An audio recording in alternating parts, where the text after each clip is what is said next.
Imagine if AOC got to write history books and they said, why do people sneak into America? Oh, climate change. Climate change is different because we have an expiration date.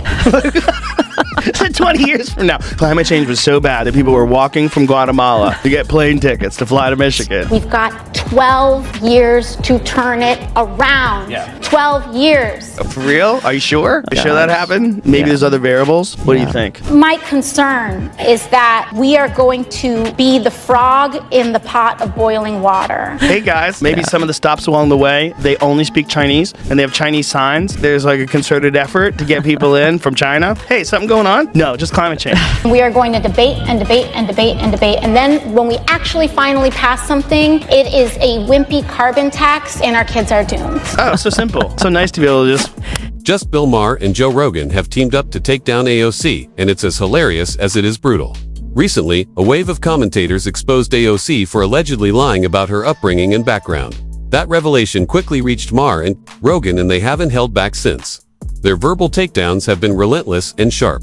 If you haven't already, make sure to subscribe, and let's dive into the chaos. Did you hear what AOC said? He wanted to pick a fight with me, below me. He's gonna lose that. It's amazing. Maybe don't send our country into war because you're in some type of mood. It is straight out of South Park. Gosh. It's straight out of South Park. Congress was supposed to have a classified briefing today, and they canceled it last minute. Like what? Yeah, I know. It's giving scrambling. It's giving disorganized. It's giving they are having problems behind the scenes. Do you know something I don't know? Please understand that this is Trump's war. This is a Republican war.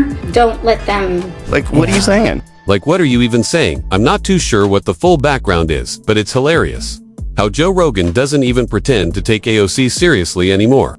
Gone are the days when he saw her as the brightest star among flashy Democrats. He used to praise her speaking skills and what he called her courage for stepping into Congress at such a young age. Did you see the video of when she found out she won? It's amazing. Play it. I'm gonna grab her. She's right here. I can't let you go.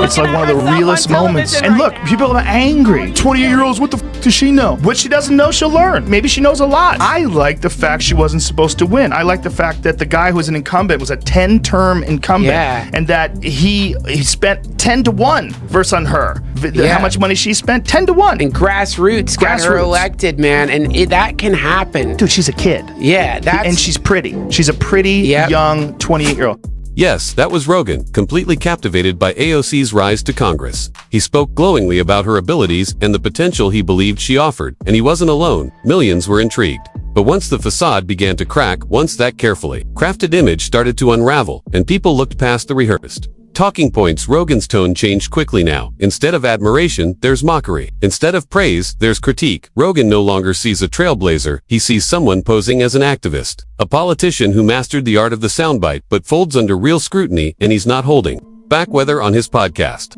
or in interviews, his remarks have become sharper, more direct, and far more entertaining. Imagine if AOC got to write history books and they said, why do people sneak into America? Oh, climate change. Climate change is different because we have an expiration date. 20 years from now. Climate change was so bad that people were walking from Guatemala to get plane tickets to fly to Michigan. We've got 12 years to turn it around. 12 years. For real? Are you sure? Are you sure that happened? Maybe there's other variables? What do you think? My concern is that we are going to be the frog in the pot of boiling water. Hey guys, maybe some of the stops along the way, they only speak Chinese and they have Chinese signs. There's like a concerted effort to get people in from China. Hey, something going on? No, just climate change. We are going to debate and debate and debate and debate. And then when we actually finally pass something, it is a wimpy carbon tax and our kids are doomed. Oh, so simple. So nice to be able to just... Okay, so this is a compilation of AOC saying outrageous and illogical things, and honestly, it's not even shocking anymore. Like her infamous claim that we can solve climate change in 12 years, as if global environmental shifts can be wrapped up on a congressional timeline while ignoring the countless variables outside our control. But that's classic AOC.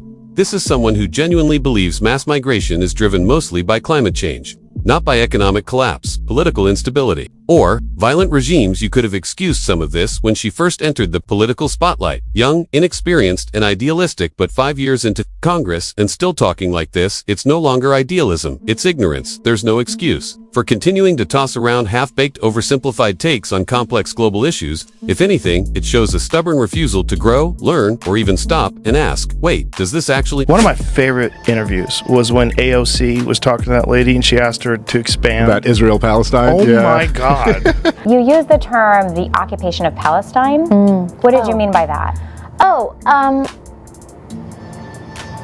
I think what I meant is like the settlements that are increasing in some of these areas and places where Palestinians are experiencing difficulty in access to their housing and homes.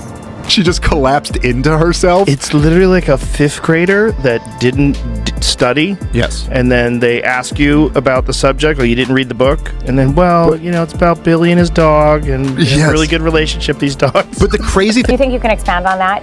Yeah, I mean, I think I'd also I am not the expert on geopolitics on this issue, you know?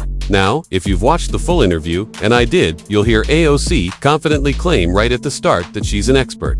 Bold words, but the moment the tough questions started coming, she folded. That's her trademark move. Once you take her out of her comfort zone where she's endlessly ranting about Donald Trump and press her on real policy or facts. Giant robotic tripods could be vaporizing New Jersey. Democrats would point out how the death lasers were disproportionately affecting low-income communities and people of color, and AOC would tweet, "Stop demonizing the Martian X community."